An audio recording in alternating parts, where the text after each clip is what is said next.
How you guys doing? This is Evan with Underhill Bonsai, and I'm here again for another instructional walkthrough video on how to design and develop bonsai. And yes, this is another bald cypress video, unfortunately. I'm just picking fun at somebody, but disregard that for now. But I will be working on this bald cypress. It came out of our grow field over here at Underhill Bonsai in Folsom, Louisiana. This tree was grown for about 5 years in the ground, and then we pulled it out of the ground.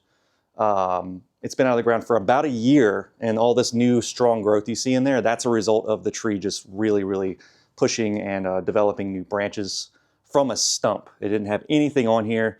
And so what I'm going to do today is I'm going to work on this tree, do some really nice carving, show you guys some new techniques that I've been testing out, and some things that I've been doing as far as kind of changing up the game a little bit on how to design a bald cypress. Not like I'm reinventing anything, but I've seen older designs and stuff that's inspired me, and I think this tree would be a great candidate for doing something a little bit more, I don't know, not necessarily unique, but I'm going to draw it out for you guys and everything. Before we get too far, do you want to make sure you guys subscribe, share, comment, and interact with this video in any way you can. I do answer comments below, so if you're on Instagram, Facebook, and you're seeing this as a reel, well, probably not this section, I'm not sure how that goes, but if there are questions on our reels, I also answer those as well eventually, whenever we get a compiled amount of them that are appropriate to answer, let's say that too. And then also, I do want to give you guys a slight tour of some of the trees that I've worked on this past year. We'll be revisiting those trees to work on them further, but we're going to go outside and we're going to go see a few of the trees that I worked on.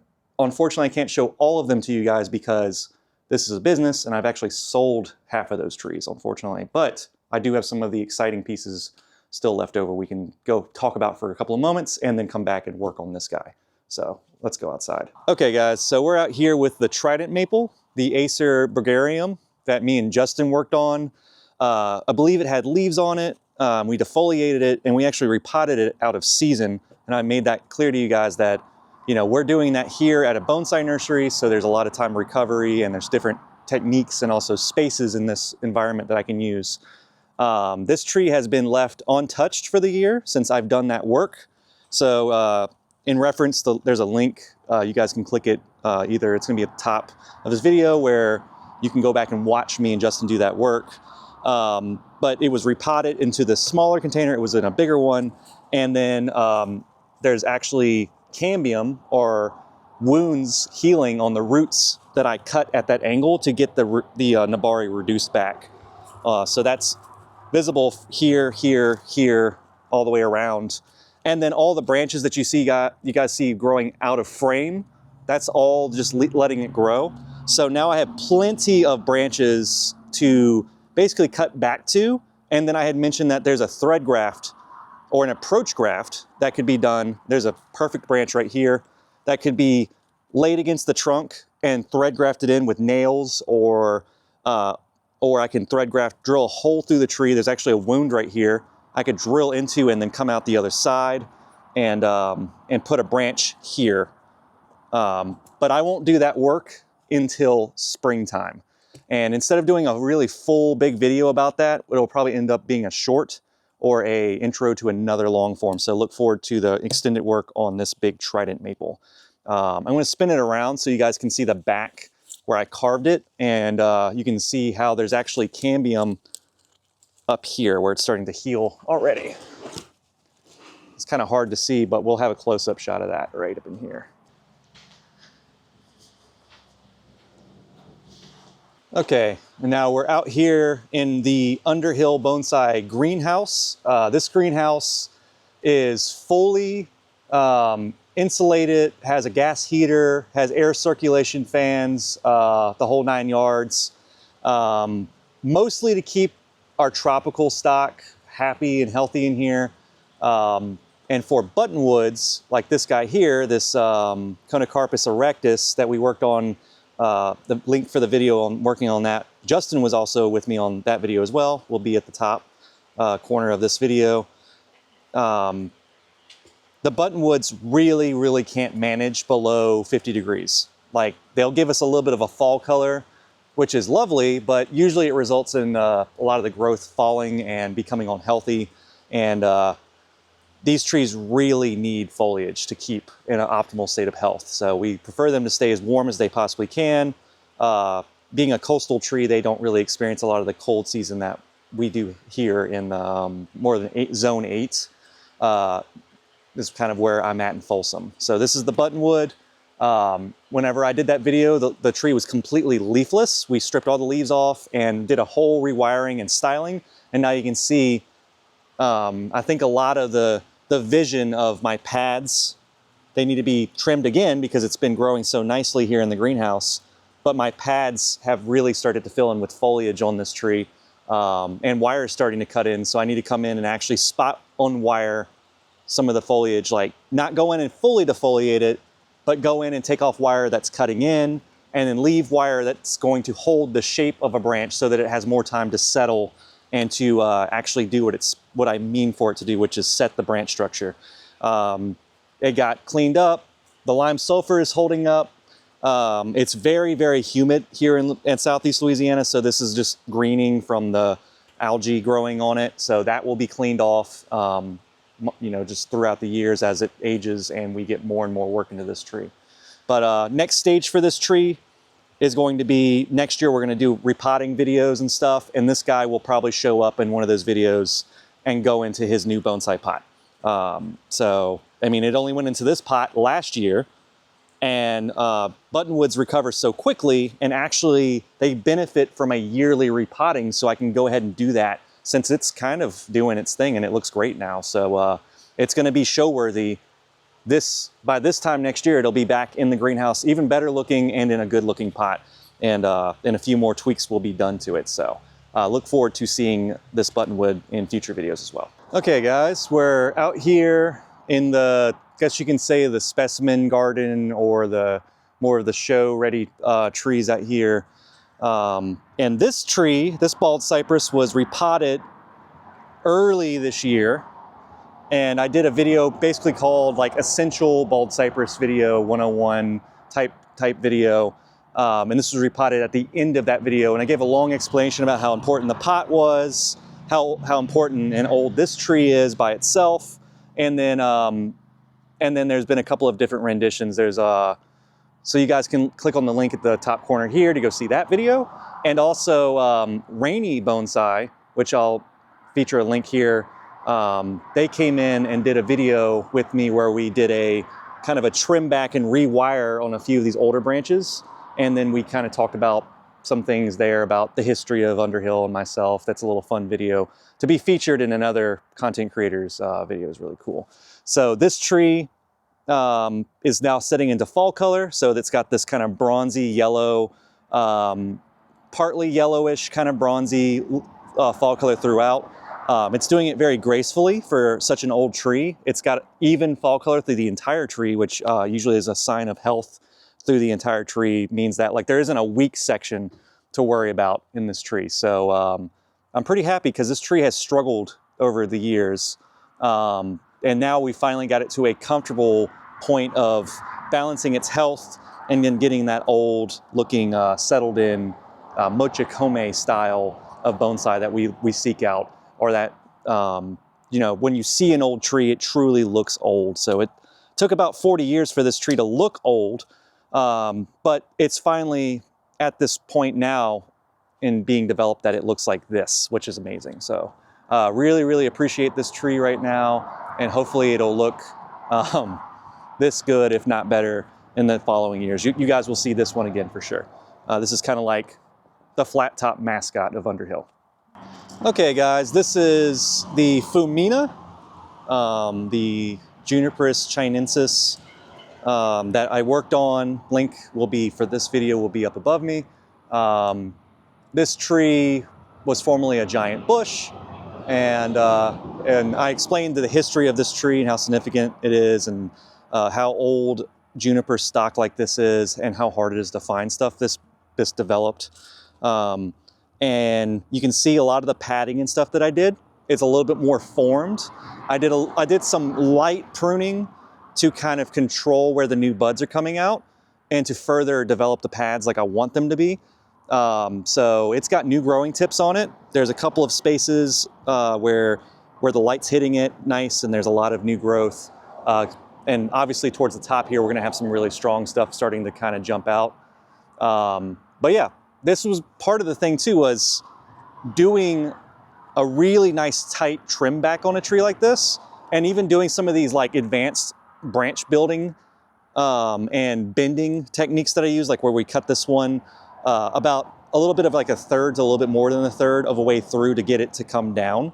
So it's more where I want it to be, and it still could be adjusted a little bit more, but I'm pretty happy with the layout of this tree. And then I've got lime sulfur, a toothbrush, and a metal brush out here, because periodically on dry days, like today would be a great day, I go through and I will clean the dead wood a little bit and then apply some coats of lime sulfur throughout the week, because the deadwood is so old, like I'd stated in the video, and it's oily from some of the newer pieces of deadwood being created.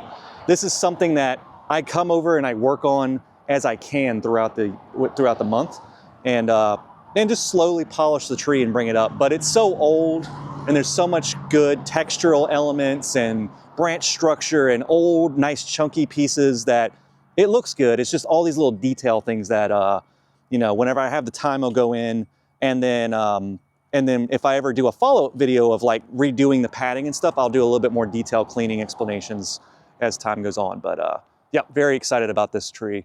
It's coming along beautifully, and look, I don't have any brown tips, so we did pretty well bending those branches pretty harshly. So good job, Foemina. We're out here with the water elm from the most recent video, I believe. This would have been like right before this one. Not much has changed on this tree. It did actually make new leaves on some parts because it's warm and then cold and then warm here in Louisiana. And we're finally settling into like kind of a winter, you can call it that. It's been in the 30s at night, and then it'll go up to 50 to 60. With the sun shining on you, it feels like it's 70, so really depends. But yeah, there's a few new leaves in some sections, which I'm unbothered by that. I don't think it's going to cause any dieback issues, especially in water elms, Plantar aquatica. It's pretty strong. There's actually one thing that these elms will do, because of how strong and vigorous they are, they'll actually have buds. Like there's one at the very top here that's starting to stick out, and it looks like it wants to extend, and it's just kind of sitting there and not really doing it to the full extent. So what it'll probably do is it'll either freeze off, and we have a freeze coming up. I'll probably move this tree inside to protect it from that happening, so it just kind of sticks around. And it's because the metabolism of the tree and moving the starches and sugars and the auxins and all that are kind of at a standstill. So as soon as the springtime comes, that bud could just move right along and keep growing. It won't be the strongest bud on the tree, unfortunately, but I'm not worried about that because there's lots of buds set on all these branches. And I know they're alive because water elms have this kind of purpley magenta kind of tone to their twigs when they're young and they're fresh. And everything is nice and magenta kind of colored here. I don't even see any. Elm trees are very telling when they have dead branches too, because the branch will actually look shriveled up, kind of like SpongeBob in that episode where he was visiting Sandy in her dome. But that's a millennial thing, sorry. But you'll see it if you look up really close, and you'll see they're actually kind of they're shriveled and they're kind of they're just sad looking. And then you'll touch them, and instead of making this twiggy kind of noise, I don't know if that picks up, probably will. And that means that there's water in it and that it's holding up and there's vascular system moving through it. Even though it has open wounds, they'll still sustain. So no worries here. This tree is going to be beautiful. Next year it'll be full of branches and leaves to work with, and we'll revisit this tree several times over the next, I think the next 2 years, and it'll really look like something special. And then by then, not this year, but the next year, we'll probably go into its first bonsai pot. So we are back in the little recording space here with our cypress, our bald cypress again. And I was going ahead and just defoliating and getting it ready so I can kind of see what I got going on. I'm going to cut a lot of this off the top, so I'm not too worried about defoliating every single thing on here. But as far as a video that I had done, there was a short where we did a silhouette trim, and I saw somebody ask, what's the point of a silhouette trim and what is that? And so this tree actually reminded me of that, because whenever we have fall color on these deciduous trees, the green up here is just where there's a lot of stored energy, and it's just kind of where the strongest growth was. But the majority of this down here was that fall color, and a lot of that fall color is an indicator that the tree's basically done with its foliage. And on a more stronger, younger stock like this, the leaves could stick around till next year. So I will do a defoliation. So this is more as like a tip on how to treat trees in the fall going into winter, prepping them for the spring. So defoliation on deciduous isn't just because I feel like it, it's to set that dormancy and to see winter silhouette. And a silhouette trim, to answer that question from that reel, is that I'm setting the buds for next year. So if I leave a bud, like let's say I don't want this to be where the branch takes off at the end of the year here on this longest piece, I cut it back. And I tell the tree, there's bud locations here. This is where you're going to set buds for the next season. That's why we do silhouette trimming. And when you have developed trees, you want them to look old and you want that deciduous canopy to look good. So you have to trim back to a good looking canopy, because something that's not practiced here in the States a lot is actually deciduous display. I know that there is the Winter Silhouette Convention and show that happens in Canopolis. That happened, the time of the recording of this video was last weekend. And that's actually a good time to do it because a lot of trees are dormant.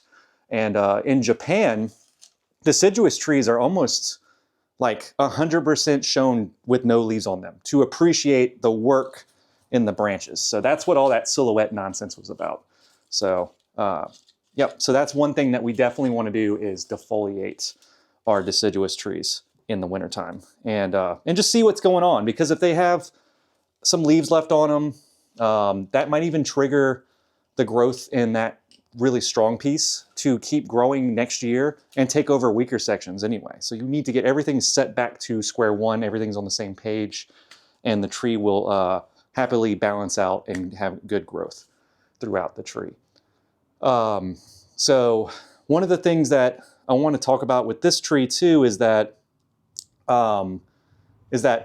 defoliating it and then doing all the work that I'm about to do will also kind of make the tree easier, not only to manage, but to be able to see where I need to cut to. But I'm going to be removing all the strong stuff, and I will be going straight into smaller branches. And we're going to talk about scale here. I'm actually going to draw out my future design, and I'm not even going to bother taking these leaves off because I'm getting ready to top a lot of this stuff up here. So it's all going to go. So let me slide my drawing board over so I can kind of show you guys what I'm envisioning.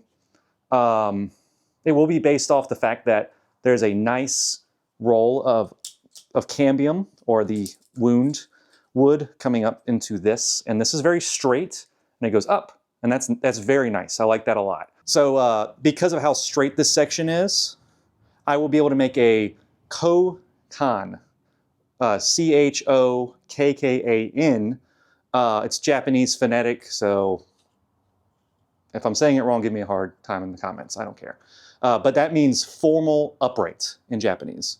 And so I'm going to take a lot of these straight branches, and they don't have a lot of flexibility in them right now, but if you guys remember some of the Foemina juniper stuff that I did, we're going to be using some creative carving and chipping away from the trunk kind of technique stuff that I did on that tree.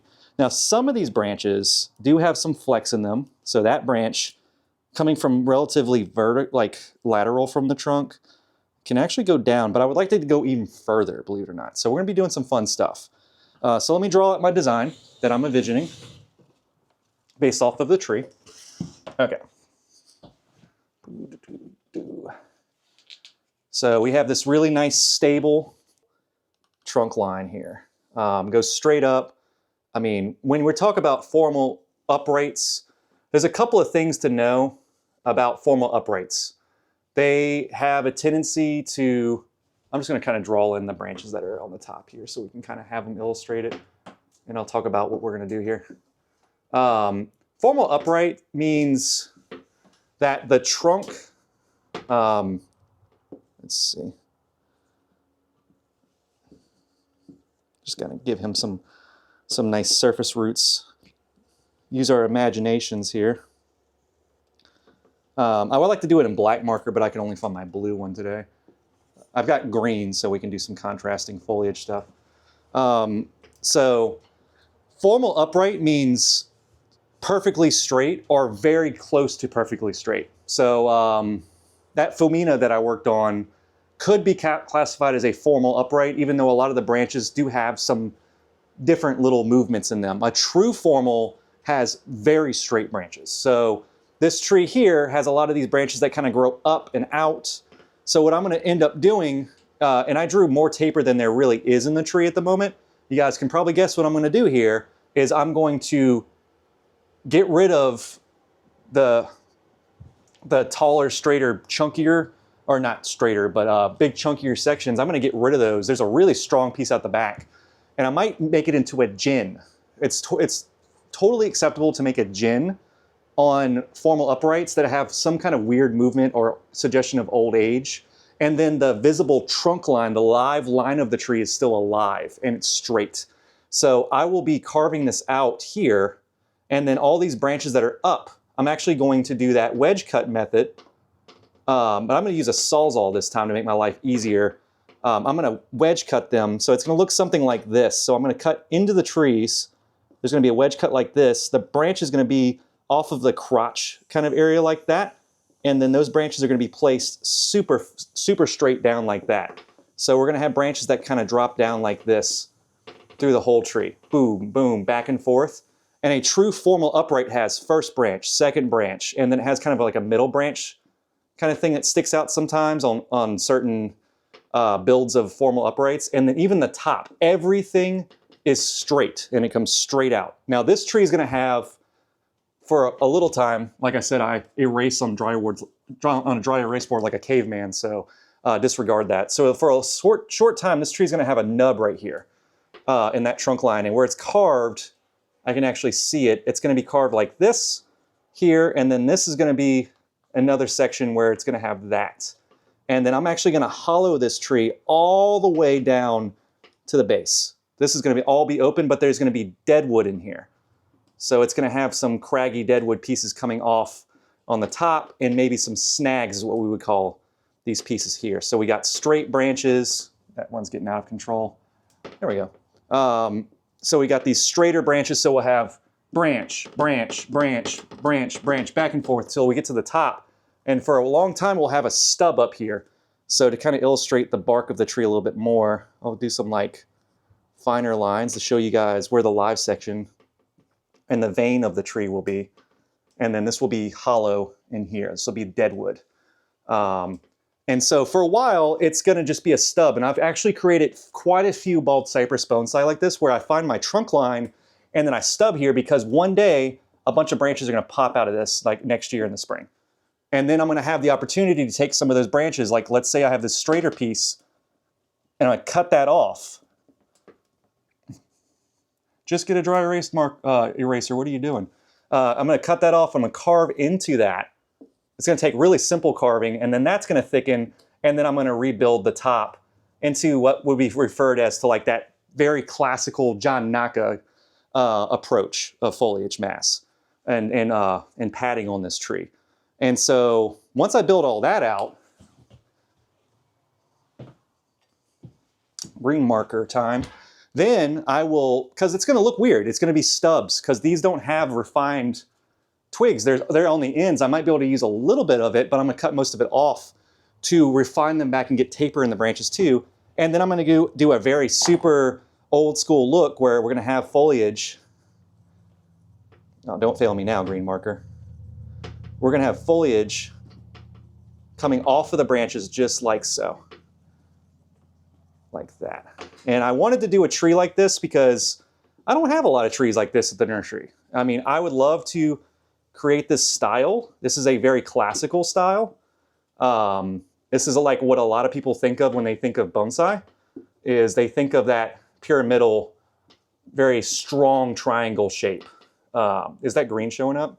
Mm-hmm. Okay, yeah, it's a little weak on the marker. But yeah, I want to make a tree that looks strong and bold with its deadwood stripe and hollow straight down the middle, and branches that just come straight out and they just go poof, straight into place. And then you have these very strong look.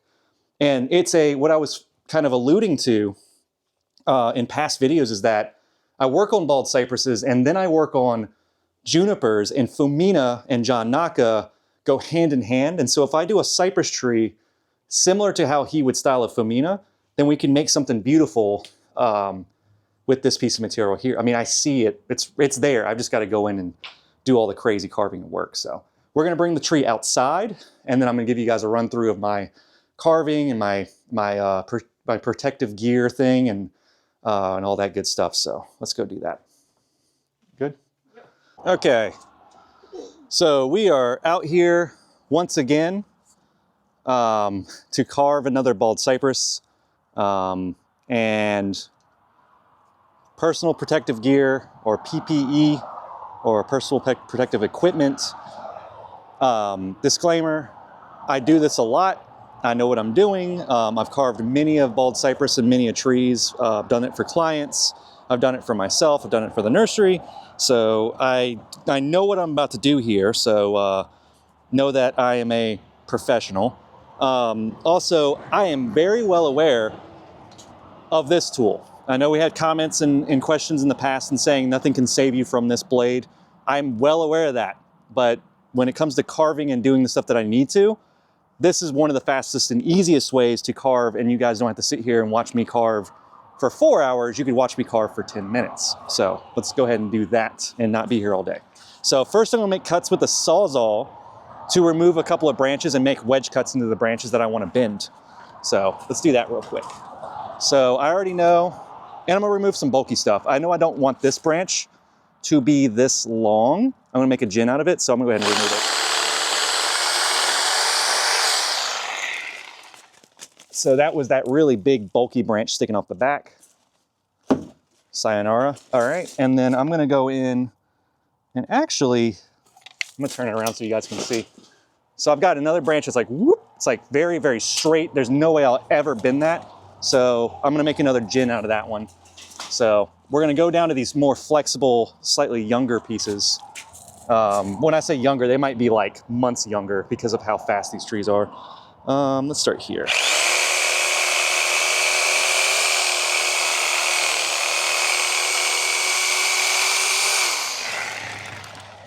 Okay. Whatever. All right, and then this, I don't think that's gonna be there. So I'm just gonna go ahead and make it easy.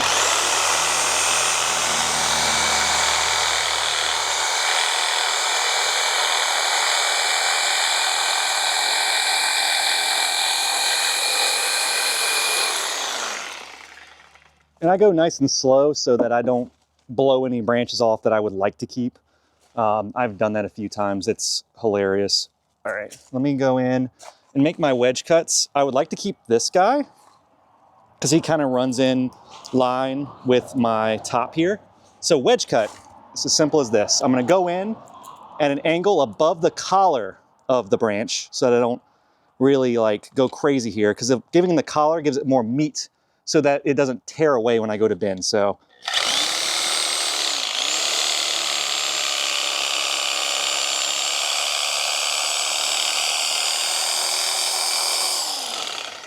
and so the point of what I just did is it makes this, see how it bends away from the trunk? Let me see if I can get my hand at the right angle so you guys can still see. See right there, that magic that's happening? And what I'm gonna do is I'm gonna take some bamboo pieces and put wedges in there like I did with the Foemina, and I'm gonna knock those wedges in and get them from up to that nice drop. And a bald cypress, I know I can do that. It's not that difficult. So instead of talking through every single one of these cuts of the wedge cuts, I'm just gonna go ahead and do it.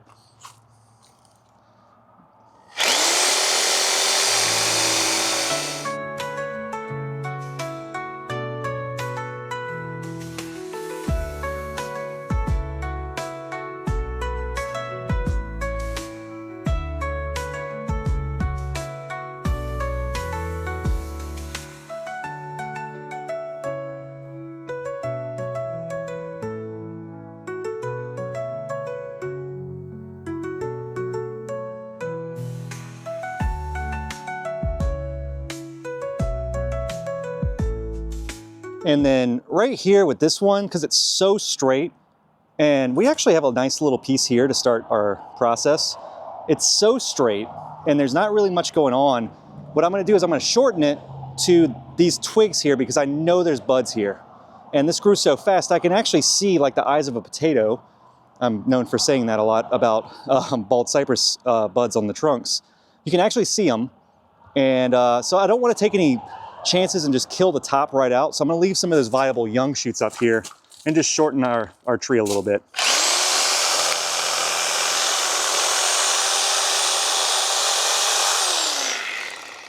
In the process of blowing some of them off, but you know. Okay, that's bendy. It's bendy. And I got wedge cuts on everything that I want to bend downwards. So looking pretty good, not too bad. All right, now comes the big boy's toy, or the most dangerous thing that I can do, but we'll see how it goes. And another thing that I want to do, so I want to go ahead and get some scissors really quick and just clear out stuff in the middle here that's going to be in my way.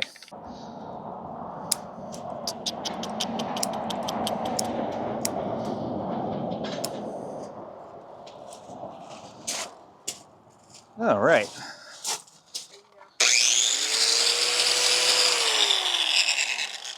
I got excited, guys. So like I told y'all, I'm gonna carve into here and give myself a nice big hollow. And then I'm actually gonna leave a chunk of this back here and make it into some kind of gin and kind of narrow it up a little bit to make it fun. So it's not just a big hollow and you're like, how did that happen? There could be some evidence of old wood in there.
Pretty good.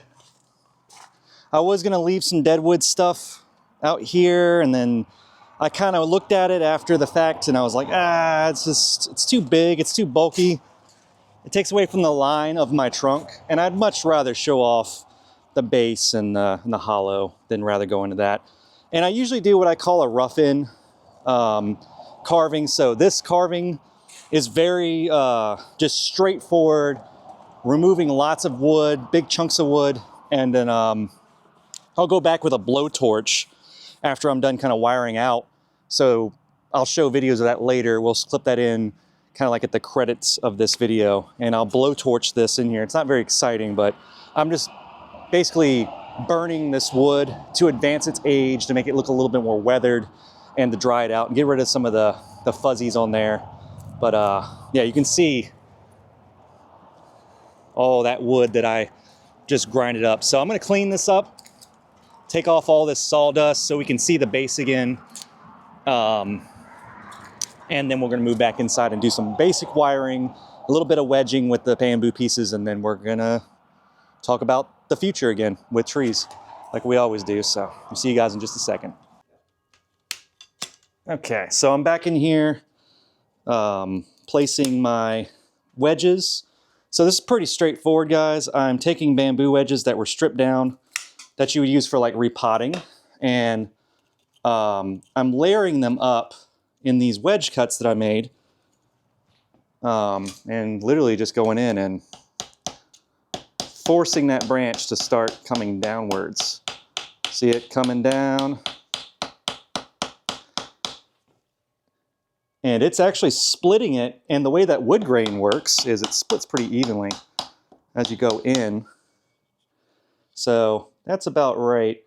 And whenever I start to apply wire to this, oh, look at that. It's actually splitting very nicely. When I go to apply wire to this, I can actually go a little bit further with that. Whoop. I peeled it away a little bit further. I can actually get the angle of this branch to be where I want it to be. But the bamboo is more of a placeholder to kind of force the angle downwards a little bit more. And then I'm going to use some pretty aggressive gauge wire here to get my branches to bend down where I want them to go. So let's see. Should be using regular wire cutters for this size wire because you don't want to damage your tools. So these are more like throwaway. Linesmen, they suck as far as cutting them. There we go. So I'm going to anchor this and this branch because these are pretty big. So I'm going to start from this angle because the wire that loops over the top is going to push down.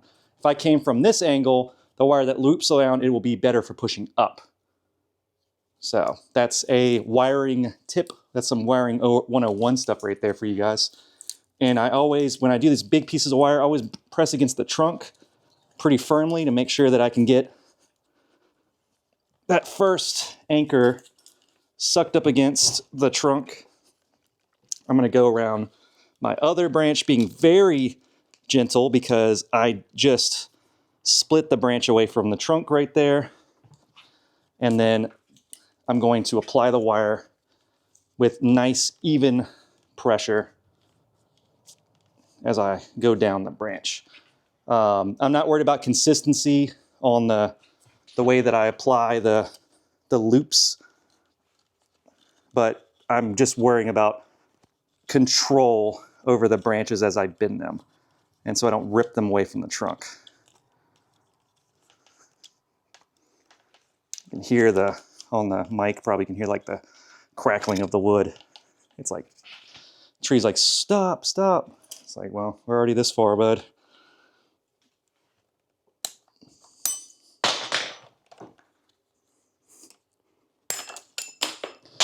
Okay, first big bend. All right, I'm gonna bend this one first because it'll be less painful to break. Nice and easy, nothing crazy, guys. Especially when we're asking trees to do these big, straight downward bends. Because I want to make sure that when I bend it, that the wood below does not tear or rip away, that there's a vein that's still connected as I do the bend. So that's the angle that I want to go for, is that straight down shot.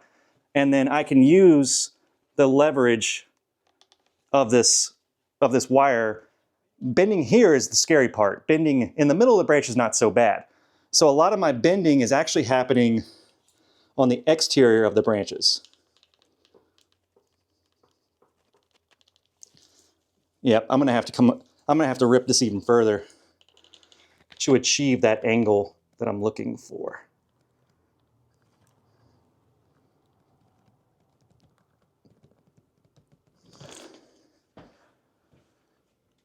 And then, like I said, I'm pretty far there, and then I can rely on the rest of this wire out here instead of bending more and more here and risking tearing this, because I want this to be connected to that root below. Instead, I'm going to bend here in the middle of the branch to get that rest of that downward angle and watch for cracking. So, not quite happy with the angle, so we're going to go a little bit further. See, my wood wedges are coming out. Keep going, keep going. Oh yeah. And you can see there is a little bit of a thinner wall here, but what bald cypresses do is whenever it rolls that new cambium right there, it's actually going to make wound here, wound wood, and that's going to build back up and it's going to look believable again. No, it looks a little finicky and weird, but that's the way the cookie crumbles.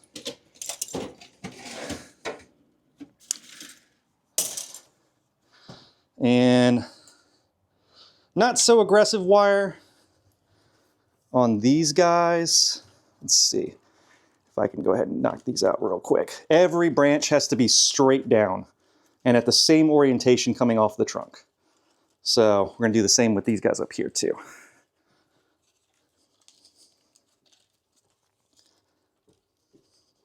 Of course, my nose is running like crazy.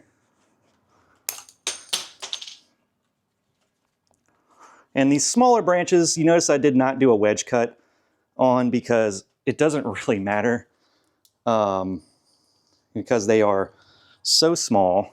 And then that one, yep. As long as it doesn't tear away. Of course, I don't have the right wire. Let me grab some wire.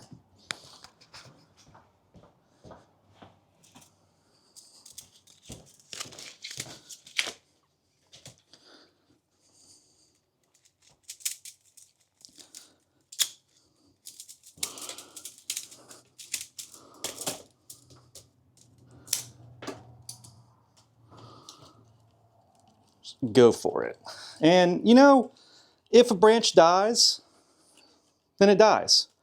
And then I just go for it again with the smaller branch, which in theory, yes, is much easier to bend and to set into place. And would it be easier? Yes, it would. Would it be as much fun? Not really. I mean, I could sit here and show you guys the mundane technique of taking tiny little branches and bending them into a location on each tree and then get called out for having small branches on all my trees, but let's not forget about that. But you know, I'm gonna need another wire support on this one because I'm gonna come down pretty far with this branch as well. And I need actually a heavier gauge wire on that one. So I'm not bothered by having small branches on trees because, like I've said in the past, like they will thicken. I mean, this is a bald cypress. This spray can's in the way. They will thicken with time. See that as I go straight through that piece of wire like crazy. But yeah, they will thicken with time. And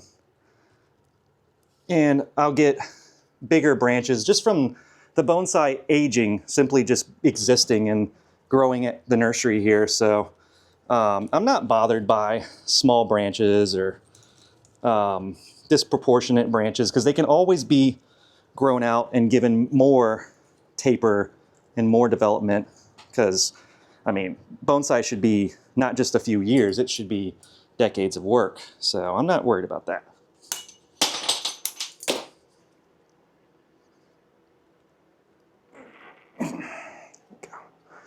And you know, I'm looking at this branch and I'm not entirely sure if I even need it. It is a good back branch, so yeah, we're gonna work with it. We're gonna do something with it. I'm going to use this big bulky wire yet again. And we're going to anchor to this. It's because I don't have an assistant on this video that I keep dropping stuff. And I'm going through it today, as the young people would say. The hip young people would say, Unc is going through it today. Let's see. Let's actually come around here.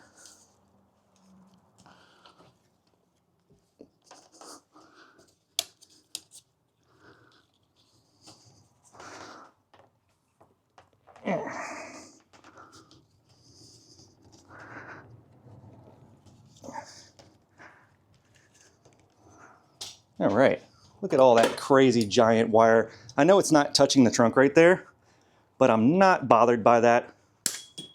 So we're just gonna leave it. And hopefully this doesn't rip. Let's go, let's go. Go big or go home is what they used to say. And we're still doing that today. Oh yeah, we're getting close to our design here. Though I did notice that there is a gin possibility for this branch. So what I'll do then is kind of just leave this branch the way it is. Oh, my branch cutter's over here. And just remember that this is not going to be really part of the design. It's more about getting this section here correct and building like a little canopy on there. Now that I got all the nerve-wracking bends done, now it's time to go in and knock out these small, less exciting bends. But that's kind of like the last couple of things that I need to do so I can stop sweating and we can move on to the rest of the explanation of what needs to happen here.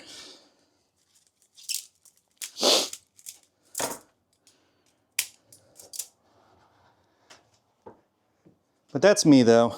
I like to do really crazy bends on trees and in situations like this where I really could use an assistant.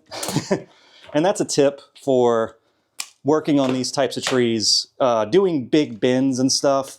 Because I've done this so often and I am very used to working on my own. I mean, before I did this, I used to just practice bonsai in my backyard and I would do big dumb things like move monster-sized trees bigger than me by myself, hurt my back, you know, typical crazy bonsai people things, carve on trees, wire branches, and it gets old after a while, especially when you're risking hurting yourself.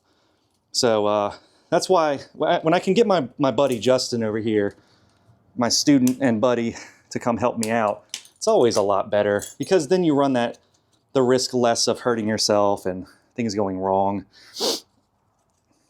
and get work done a little bit easier and faster. But I'm pretty confident that I can get this tree done in the way that I want it for you guys today. I know I jump in front of the frame just every once in a while. Oop, there's actually a roll open right here. And it might be the same roll that I just opened. It is. I'm dumb. Okay, so last thing I need to wire is up there. And a question I might get in future posts, and just so I can kind of cut to it, is yes, I use a lot of wire when I wire trees. A lot. Because bald cypresses grow straight and tall, and they don't grow the best growth patterns when they're young. They want to become a tall tree, so they're constantly growing up and almost near vertical towards the sky, like this guy did. And so, yeah, I'm constantly wiring trees and using lots of wire. And I never, like this long runner wire here, and even this, I don't just throw these away. You'll see them sitting around the shop, and I'll use them for other various wiring projects.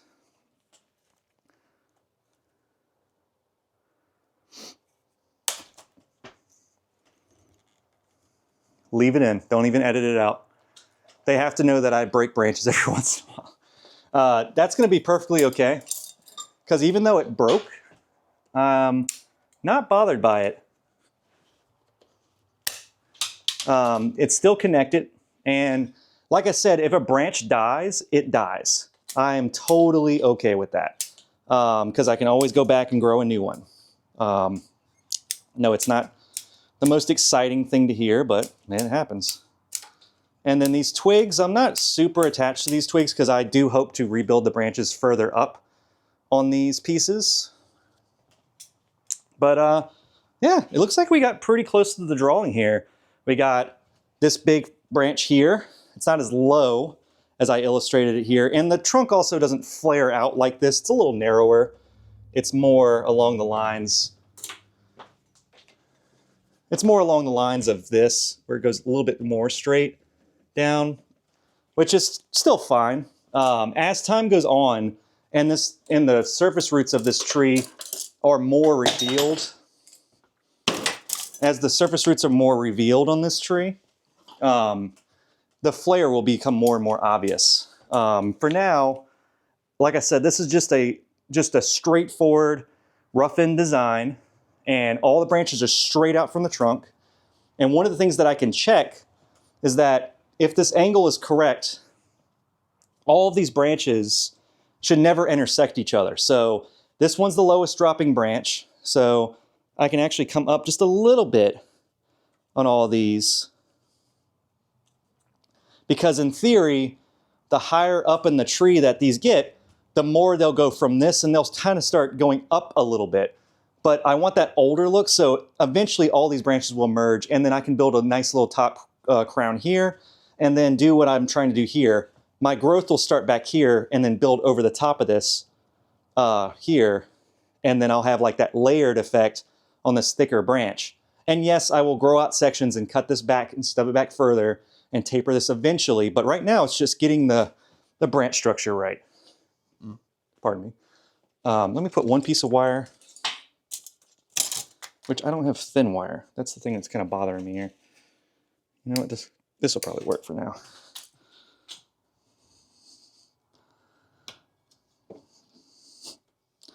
It's like the one twig I'm going to wire on this whole thing, just so it doesn't look awkward sticking straight towards the ground and it's up and out. Like that. So, and this is already kind of doing that thing where it's got branches that come out and start forking off into a more mature looking habit. And I can even go back and take my branch cutters and simplify the branches now, give them that gap space in between so they have that nice bifurcation shape to them. But I'm not really concerned about cleaning up too much because the main bulk of my branches are here. I left some stubs to go in with gin pliers. And to do that, we go in and we start stripping the wood off like so. And for bald cypresses, I don't really go crazy with gin because the wood is so soft that I end up really just stripping the live wood off and then going back and just leaving it and cracking it with branch splitters and peeling it away a little bit over time. But this is just for the sake so you guys can see where these gins are supposed to be. So I'm going to go in and actually take my small branch splitter, wherever that might have gone. There it is. And so that's a branch splitter right there. Flat blade. So I'll go in and actually cut these into slithers because the theory here is that if a branch falls off of a tree, it falls downward. So I usually hollow from the bottom and remove wood down towards the base, like so. So I always come in from the bottom. And then I'll take my gin pliers and actually pull that out like that. And I'll start kind of manipulating these gins like so, just to make them more believable. And so that they look a little more natural. But like I said, the live wood on here that I'm making gins out of was so young, this will start to rot kind of naturally just sitting outside. And when I do the burning, it'll kind of bring out that more weathered look a little easier. But this tree needs years of just hanging out and healing. And I know I don't typically put healing paste. You'll hear me on other videos and other recordings on my podcast, Little Things for Bonsai People. I'll go in and say, oh, you don't need to put wound heal on bald cypress. They kind of do it for themselves. But because of the extreme bend and break on this, I'm going to go ahead and put cut paste or putty on this wound just to preserve the moisture. And then this tree will live the rest of the season protected. So like if it gets really, really cold, I won't let it sit out and get hard froze in the wintertime. I will actually put it in the greenhouse and keep it above freezing. Just so that, you know, soft tissues that are damaged don't get further damaged from cold and split. But let me go ahead and finish this up, and then we'll recap and talk about the future of this tree.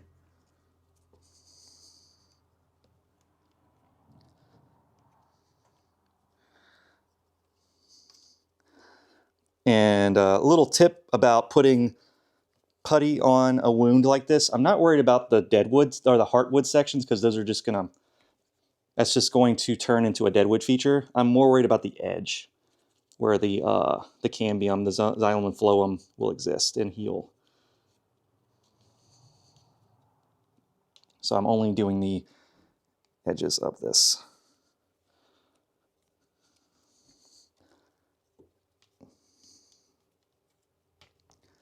And I've actually got another old bald cypress here in the collection where I did an extreme branch break bend like that, and it healed beautifully. So I'm very happy to see where this will go. I'm excited to see, not happy, but you know, I'm happy right now because this actually worked. I didn't break the branch completely off. So that was a very big accomplishment today. That's what happens whenever I don't clean up my tools.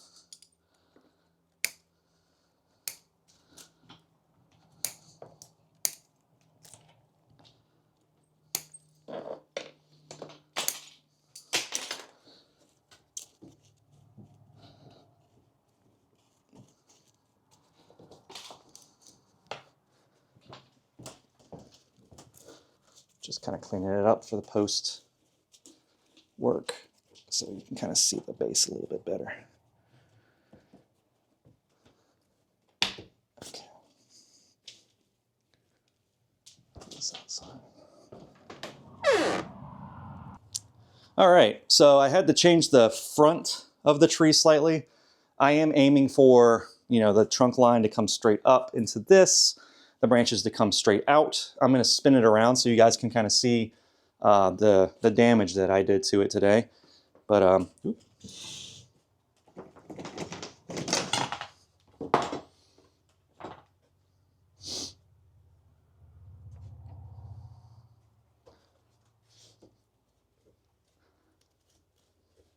now it looks kind of crazy right now, but whenever it starts budding back and giving me stuff, and then I get some good viable buds in the top here, I need to stub this about this high. And then all the rest of the branches that come out of this will come down, and I'll actually have one that one day, I know it will because it's a bald cypress, I'll get a really nice bud right here, and it'll go right in that little area like I've got in the illustration here, cutting across where this gin is. And as time goes on, the cambium on this, the new healing wood will come in.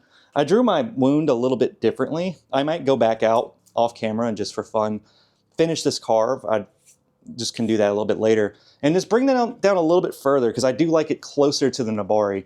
And I was going through and kind of unearthing the base so you guys can see it a little bit better. But it does have a nice, just nice flat pancaking nabari that will just get better and better with time.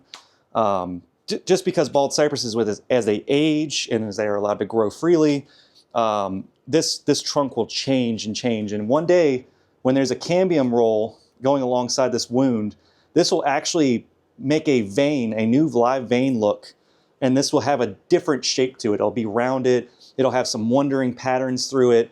I left this bulge in these pieces here on purpose because I like the way this looks. But the trunk will grow more shoots that I will allow to come out to a certain extent. And like another technique that I've described in the past is I will allow branches to come out and I'll cut them back and leave little bumps on the trunk and further advance that old bald cypress look. So, but yeah, this was a lot of fun today. I wanted to go in and do this tree this way, and I was envisioning this, and it really does look really cool. There's a few spots where I can see I can go back in with my my die grinder and do some more detail stuff, but I don't want to rush it. I don't want to get overzealous and cut back and cut into things too hard and branches get compromised. I want it to heal, and then once I get more healing and more of a cambium roll, there's cambium roll actually right here.